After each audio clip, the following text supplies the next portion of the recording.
Toda cidade tem um som que marca a sua história. Em Portel, esse som era o apito de uma fábrica. Até o fim da década de 1950, Portel era uma cidade ribeirinha, dispersa pelos rios, vivendo do extrativismo e da agricultura de várzea. A sede do município funcionava como um entreposto, ponto de passagem da produção local. Esse cenário mudou quando um grupo de empresários americanos chegou à região com um projeto de grande escala: instalar ali uma das maiores indústrias de compensados e laminados de madeira do interior amazônico. Trouxeram maquinário importado, técnicos estrangeiros e um modelo industrial inédito para a cidade. Assim, nasceu a Amazônia Compensados e Laminados, a Amacol, uma empresa que a partir de então passaria a ditar o ritmo de Portel, a cada 6 horas, pelo som de seu apito. Nada daquilo tinha nascido ali. Cada torno, cada caldeira, cada pedaço de metal que girava dentro da fábrica havia cruzado o oceano para chegar ao município de Portel. Meu nome é Jonas Farache Leal. Nasci, a Macau chegou, eu morava no interior aí de uma vila chamada Vista Alegre, do seu João Timóteo de Lima, de onde fui delegado aqui. A gente vinha moleque pra cá, ela era de um alemão chamado Maquilon. Ele veio, ela era serraria e laminado, mas tudo exportava, não ficava nada pra cá. O navio saía, chegava outro. Esse Maquilon, com determinado tempo, ele vendeu para uma companhia americana, Georgia Pacífica, muito poderosa. E ela ampliou mais. Veio secadores mais modernos, eletrônico, as caldeiras mais modernas, que as caldeiras antigas no tempo do alemão, que era o Maquilon, era a lenha. Essas já vieram a sarrafo, já motores de alta potência a diesel. E aí começou já de outro dono da Jorge Pacífica, sabe? E exportava o laminado para fora, para os Estados Unidos mesmo, uma cidade chamada Savannah. Ela veio de uma transição do alemão que tinha essa serraria e chamava companhia. Então a Companhia Amazônia, de lá veio a companhia, de lá veio esses americanos e compraram e ampliaram mais, que foi a Georgia Pacífica, que levava a madeira tudo para eles, não ficava nada aqui. Bem, aí com o tempo, ia só o laminado, que para beneficiar lá para os Estados Unidos. Depois não, começaram a fazer compensado, e o laminado, compensado e a madeira serrada, a madeira chamada virola e andiroba. Pois foi parar a serraria, mas ficou o compensado sempre para fora. Olha, tinha um motor aí chamado Faiban. Ele tinha só uma manivela no meio e os pistão assim, porque constantemente os motores em V eles têm duas manivelas. Esses aí eram motor americano mesmo, Faiban. Eles eram funcionados para dar conta da Macol. Era dois Faiban grandes e dois Caterpillar. Quando um saía da linha, o outro entrava para não forçar. Vamos dizer, um Caterpillar e um Faiban. Caterpillar e Faiban. E uma turbina pequena para alimentar negócio de secador, porque depois veio a coisa grande, a turbina grande. Aí melhorou. Eu entrei lá em 68, trabalhei 1 ano e meio, saí, chamado construção, era o seu Zé Manteiga, o nosso chefe. O chefe americano era o Veico, era gringo. Tudo a parte administrativa aí de engenharia era americano. Parte elétrica, administrativa, escritório, aí tinha os auxiliar. Bem, e saí, aí passei 1 ano e pouco fora, não tinha outra opção aqui, hoje tem. Voltei. E assim eu fui, voltei, saí umas 3 vezes, voltei, de lá eu pedi para ir para Lagoa de onde tirava as toras, o arame das toras, sabe? Aí foi, um dia saiu o senhor Ken, que era o chefe da parte da Marítima, um gringo. Aí veio o seu Blúcio, falava com todo mundo, aí eu pedi para ele que dava para ele me dar uma chance para trabalhar na draga. Ele disse sim. Botou eu e o José Correia, que chamava o balaio, para aprender a manejar a draga. E eu trabalhei, depois cheguei até como operador lá, trabalhei por tudo entre a Macol, assim, uns 23 anos, entrava e saía, né? E de lá eu era operador de draga, eu passei a trabalhar em rebocador e fiquei por aí. De lá eu cheguei até a trabalhar na varenga que viajava para os Estados Unidos, que chamava de varenga, né? Devido ao meu conhecimento, de trabalhar em draga, me levaram, e eu nem fui para negócio de marinheiro. Saiu o cozinheiro e eu assumi a cozinha e fiquei. Trabalhei 2 anos também quando fechou, quando os navios foram vendidos. Venderam para Portugal os 2 navios. Os navios não eram da Macol, que já era, isso já mudou o nome, Macol, depois da Companhia Amazonas Madeiras e Laminadas. Era de lá, de outra companhia que vinha buscar aquele frete, sabe? Eu fiquei por aqui, né? Chegava lá, era 15 dias no oceano, noite e dia. É mais 16 dias daqui para lá. E 16 noites, de lá para cá também. Quando vinha por mais ilha do Caribe, deixando outro tipo de material que vinha da América. Era poste de alvenaria, poste de cimento, Roberói, era muitas coisas. Vinha para essa ilha do Caribe, o Barbado, Dominique, Antigua, uma opção de ilha. E era rápido, chegava lá, vinha e saía outro daqui. E o porão cheio, que o navio já era grande, outro tempo de lá começou a levar em cima do convés, que levava quase o mesmo tempo do porão em cima, sabe? De madeira, É, nada, tudo, todo tipo. tudo madeira, tudo, como é que se diz? Colocava encerado, aquilo muito bem organizado e ia embora. Com o tempo, começou a ficar mais fraco devido à madeira, né? Aí já começou o navio pegar em outros lugares, ele ia daquele portel, pegava madeira, madeira norte, que era laminado também, compensado, laminado e compensado, na essa em frente de Breve, como era o nome, na Role, na Lauto, que era no Jaburu, uma grande potência, era madeira beneficiada. Lá eles compravam só madeira bruta, assim, serrada e tal, e aí planeavam para beneficiar, para mandar tudo para os Estados Unidos, não ficava nada aqui. Lauto Madeira. Aí depois, com o tempo, nós ia até Itacoatiara, perto de Manaus. Eram os 2 navios já não. Aqui já estava meio fraco. E nós começamos a viajar assim por todos os lugares, levando muita madeira. Enquanto a fábrica erguia compensados, os americanos ergueram também um pedaço dos Estados Unidos às margens do rio Pacajá. Uma vila só deles, com suas próprias regras de convívio.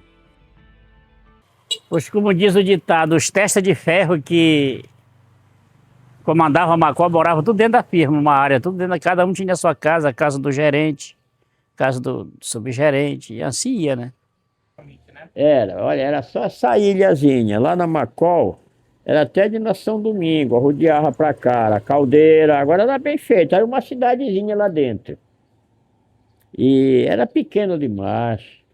E cidade nova, esse negócio de portelinha, isso não existia.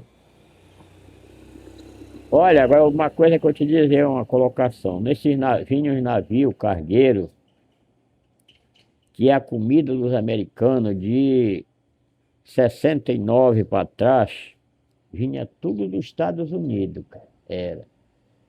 Aqueles vinham, né? Os gringos mesmo vinham. Aí embaixo da Casa 6 tinha uma cantina, frigorífico, tudo que vinha no navio do frigorífico, nesses contêineres, né? Bem conservado, tudo pronto. Aí tu queria, os gringos iam lá, tinha o dia de fazer compra lá embaixo. Era a cantina dos americanos lá dentro, era só deles, debaixo da Casa 6. Tinha o frigorífico, onde tinha coisa gelada, frango, peru, carne, tudo vinha de lá. Aí tinha as comidas secas, aí eles já iam lá, compravam tudinho. Não usavam nada daqui praticamente, mas isso de 68 para trás. De 68 para frente já começaram a comprar por aqui. Já. Para uns, a Amacol foi emprego, para outros, foi carreira, e para alguns, o único caminho que a cidade oferecia. Toda a história da minha trajetória de trabalho, aí eu aprendi muita coisa, que eu entrei para lá como limpador de terra, carregando concreto. Quando eu saí, eu era operador de draga, de máquina pesada, olha.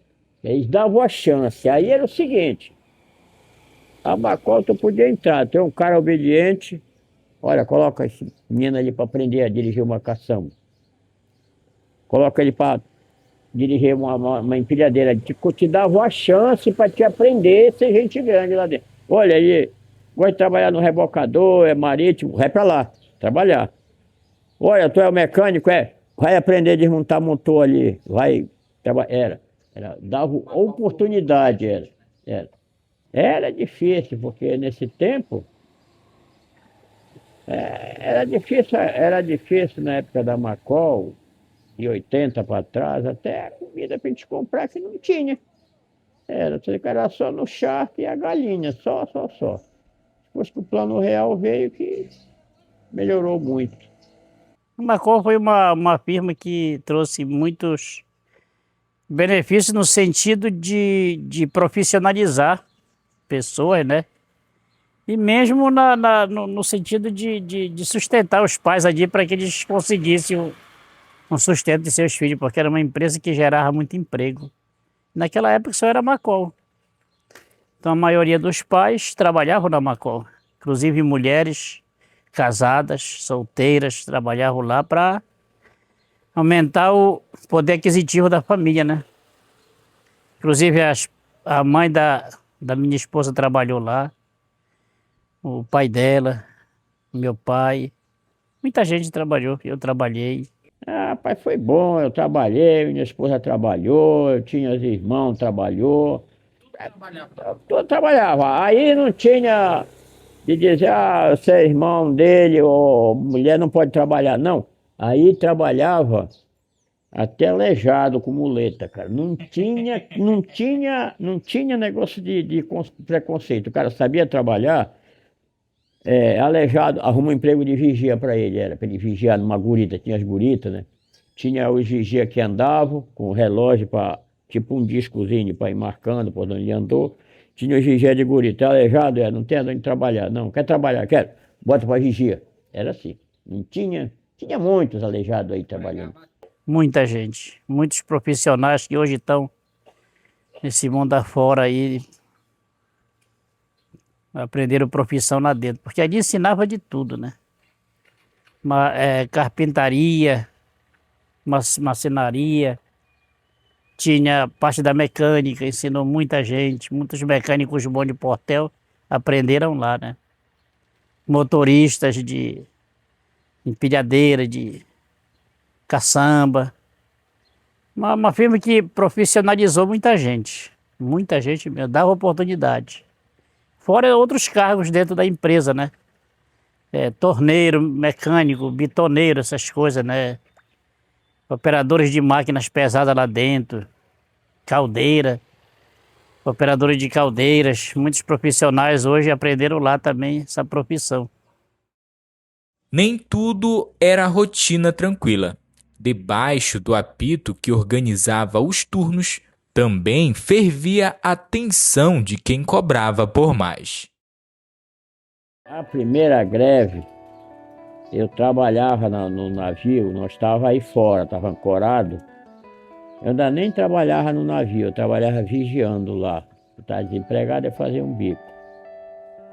Aí eles resolveram fazer essa greve e organizar um sindicato para lutar por melhoria de salário, conforme as categorias lá dentro.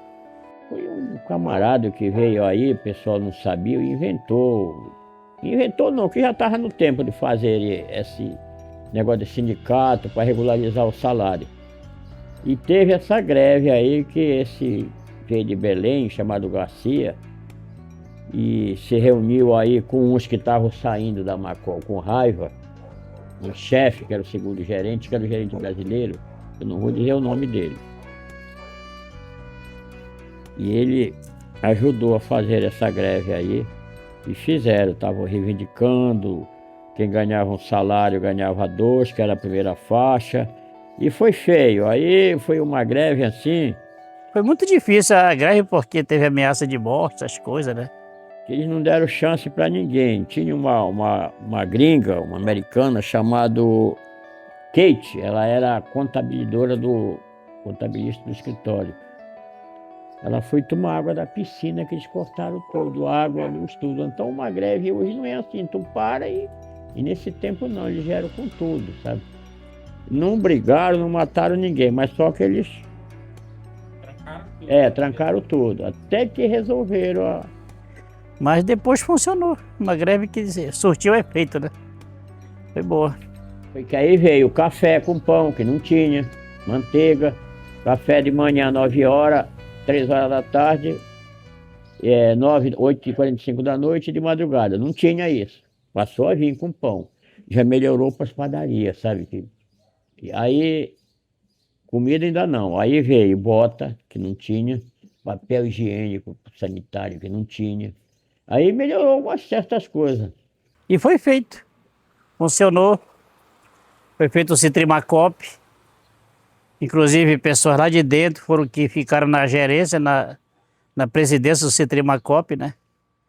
Aí teve os aumentos de salário conforme os cargos exercidos lá dentro. Foi. Aí o camarada que trabalhava anos e anos ganhando uma besteirinha mais do salário, que tinha uma responsabilidade com o negócio de uma máquina, o operador, aí passou a ganhar a primeira faixa, que quer dizer 2 salários, sabe? Aí outro que já não tinha profissão, mas era esforçado e tinha um certo conhecimento, já era a segunda faixa, vamos dizer que 6 salários e meio. Foi isso. Mas havia também o tempo de comemorar, e Portela aprendeu a comemorar do jeito da fábrica. Frente da festa ficava igual assim tipo o Círio de Nazaré, que não tinha poder de pessoal ir. Não tinha luz. Tinha uma festa, né? Vamos dizer, tinha o conjunto 7 Irmãos, que tocavam bem, tinha o grupo da pesada. A festa começava às 10 horas, terminava às 3 horas da madrugada, 4. Rapaz, era muita gente na frente da festa que não cabia dentro da festa. Por quê? Não existia televisão nesse tempo, não tinha luz em casa, não tinha água gelada, nada. Então o pessoal ia para aquilo, era só aquilo. Era na Vitória e na Rondonista. Aí no Natal, mesma coisa. Para festa, era só que não tinha para onde ir. Muito nem para a igreja. Agora, quando era a festa de agosto, que é essa festa agora, sim, vinha os marreteiros de Belém, aquelas bugigangas, sabe? Tudinho, aí vinha uma música pro coreto. Aí toda tarde a gente ia para frente da igreja, tinha a música às 6 horas que o conjunto vinha tocava, tinha a missa, tinha o paroquial que nesse tempo vendia bebida, era leilão, era tudo, depois não vende mais bebida alcoólica, né? Então, era um movimento bonito, porque não tinha para onde ir, era isso. E vinha para ir para Rondonista, tinha, nesse tempo, carro, existiam uns 2 carrinhos em vagabundo por aqui, mas aí vinha moto para ele de lá dos Estados Unidos. Essas motos grandes, cross que chamam, grande mesmo. Só que não era partida elétrica, era no pedal, mas motão. Aquelas Harley. Grandona mesmo. O Célio comprou uma moto do último gringo que foi, que era filho do seu Blúcio, do gerente. E voadeira, eles tinham daquelas voadeiras, que é o motor sentado, onde se chama o jato d'água, voava. Cada um gringo praticamente tinha uma voadeira. Era o investimento deles aqui. Aí tinha uma casa lá na beira da Macol, que cada um tinha a sua garagem da voadeira. E a moto, eles vinham para ir para Rondonista, pulavam e conheciam a gente. Não tinha de dizer, olha, tá aí o gringo, ele aporrinhou nós lá, vamos dar porrada nele. Mas quando? Não existia isso. Mas todo mundo junto, às vezes pagavam uma pra gente, ou às vezes não. Tava a mesa deles lá, ninguém ia. É assim. Aqui tinha uma malocona quando ia embora um engenheiro mecânico, um engenheiro elétrico gringo, fazia festa de despedida para todo mundo, comida, bebida. Era umas quantas casas dentro da firma. E ali tinha tudo, piscina, área de lazer, campo de futebol. Todo ano a firma, Dia dos Trabalhadores, todo ano ela fazia uma festa muito grande. Dia dos Trabalhadores, 1º de maio, né? Era uma festa muito marcante em Portel. Lá para o Retiro que chamavam. O Retiro fica mais ou menos para ir para a banda daquele Queimador. Aquela área para lá. Tinha campo de futebol, entendeu? A praia para você tomar seu banho. Isso era um pinhal, aquilo tudo beninho por debaixo. Lá tu ia com a tua família, tu atava a rede, tu jogava o colchão. Não tinha toco para te estrepar, era bonito. Tudo da Macol. Aí lá saía a festa. Quem quisesse dançar, dançava. Quem quisesse se namorar, namorava. E o pau caía por o dia inteiro. Saía sorteio de cestas básicas pros funcionários, né? Sorteava 50, 100 cestas básicas pros funcionários. E era uma festa muito boa. Agradava o funcionário, né? Era um dia que ele tirava para desforrar o trabalho do dia a dia. A fábrica tem sua história oficial, mas é nas memórias particulares, as que ninguém escreveu em relatório nenhum, que a Macol realmente aparece. No primeiro emprego que eu teve lá, aconteceu um acidente comigo. Eu já tinha um ano de trabalho, fomos levar um negócio de um quadro muito grande lá numa caldeira nova que estava montando, numa turbina, e virou o quadro em cima do meu peito na caçamba. E quase eu vou, sabe? Mas só que aqui tinha uns médicos que abaixo de Deus chamavam-se Clodoaldo.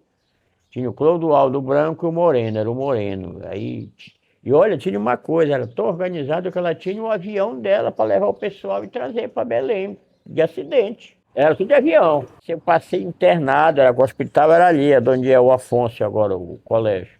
Eu passei ruim. Mas depois disso não, rapaz. Não...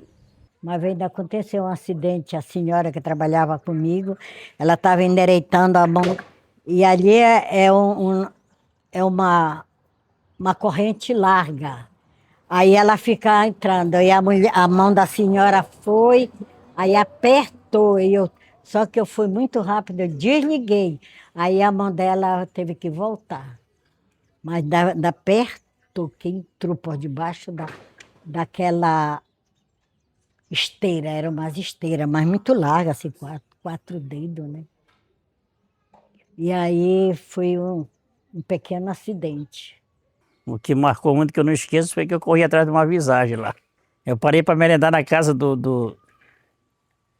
debaixo de uma casa lá dos gringos lá, 2h45 da manhã, que tinha 15 minutos para merendar. Lá debaixo da casa dos gringos tinha um vigia só da área lá, né? Aí eu parei lá com ele, merendamos. Quando deu 3 horas que apitou, a hora de... Aí eu saí na ronda. A gente tinha que rodar lá o pé do pinhal, rente à cerca, né? A área que era cercada era bonita. Tudo de grama, mas só que da cerca para fora era o espinho, né? Era área escura, não tinha energia. E eu olho de perto da casa dos gringos, eu olho pro final da cerca, onde tinha uma gurita lá em cima. E eu vi uma pessoa debruçada lá, na gurita. E eu pensei que era um parceiro meu. Aí eu fui caminhando pro rumo de lá. E demorou, aquele homem desceu na escada e ficou bem no pé de um esteio da gurita. Aí quando ele viu que eu ia me aproximando de lá, ele começou a caminhar rente à cerca. Mas para mim, eu olhava e eu via que ia dividido, metade para um lado daqui da cerca, metade para o lado de lá. Aí a vista começou a embaraçar. Eu comecei a me agoniar com aquilo, né? E comecei a correr atrás. Aí ali gerei o passo. A gente usava um capacete, um negócio de um cacete grande na mão. Aí eu corri. Tirei o capacete, coloquei debaixo do braço e corri assim. Ele ia lá, a gente a cerca, eu ia talhando por aqui para cercar, tipo cercando, né? E quando eu chego em uma determinada parte da cerca, tinha uma bola de capim, não muito grande, baixinha. E lá aquilo se sumiu. Aí quando se sumiu que caiu a minha ficha, né? Aí me arrupiou tudo. Aí que eu quis voltar, e digo, não tem mais jeito, já estou aqui, né? Aí eu caminhei. Ainda fui até perto da bola, mas o cabelo arrupiou tanto que eu não consegui chegar muito perto. Aí eu dobrei, fui embora aqui. Lá na beira do rio tinha outra gurita, outra casa de vigia, e tinha um vigia lá. O vigia de lá viu a minha arrumação, tá correndo de madrugada, parece doido lá no rio. E aí quando eu cheguei lá, ele tava só numa risada. Sim, rapaz, agora tu ficasse doido, foi. Ficasse correndo de noite aí nesse campo aí, pra quê já? Aí eu fui contar a história pra ele, né, do que eu tinha visto. Aí ele ficou pensando assim, rapaz, nessa área aí onde tu diz que se sumiu o que tu tava vendo, o cara matou um vigia bem lá. Digo, não tem mais jeito, já passei lá. Mas o maior problema foi na outra noite, pra mim fazer a ronda. Que aí o medo encostou, né? Mas eu tinha que passar por lá. Era meu trabalho, né? Eu passava, mas graças a Deus também. Foi só essa vez que eu vi. Décadas se passaram. O apito que um dia organizou a vida da cidade foi aos poucos silenciando.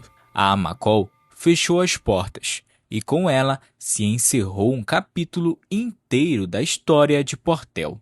Mas o que ficou não coube nos escombros da fábrica. A questão do fechamento da Macol, eu acho que foi mais porque hoje não estaria mais empresa nenhuma, porque teve esse negócio de reflorestamento, sabe? E a Macol tinha, muitas não tinham, e aí eu acho que o governo exigiu a ter sobre esse desmatamento também que fica prejudicando.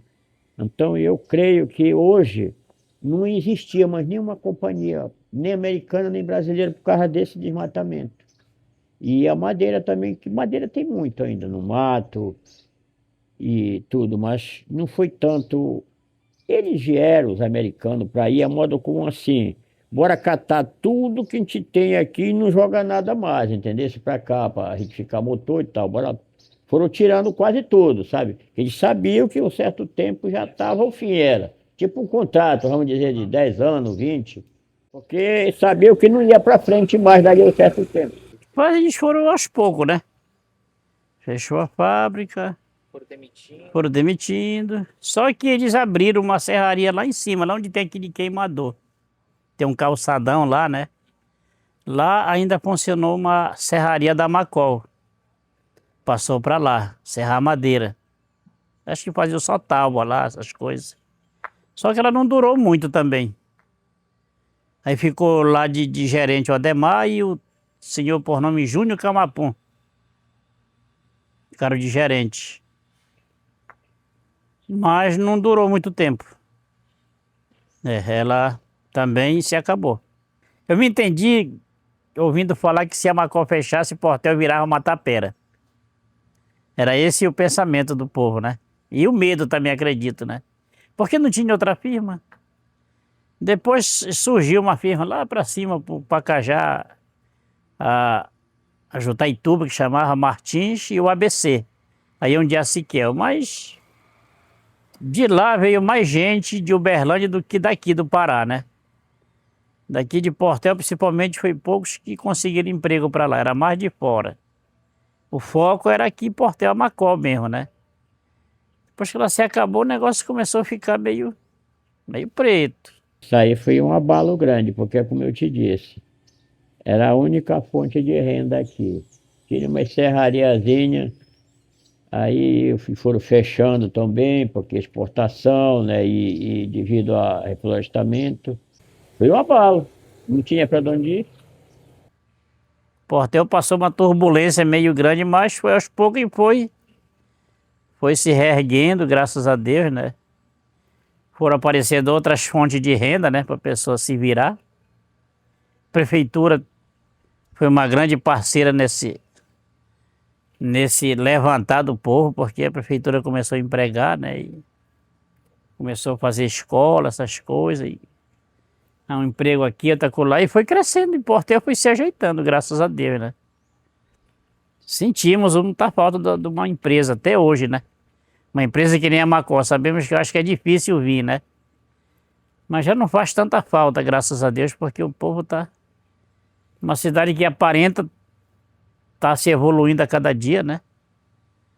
Pra onde tu anda, tu vê comércio, tudo enquanto, casas, prédios grandes, então é sinal de que as coisas não estão muito ruins, né? Tudo bem, né? Que a cidade continue crescendo, né? Mas sem violência, né? E com violência não adianta. Para mim tá bom. Tá perto da minha família aí, graças a Deus, está tudo em paz.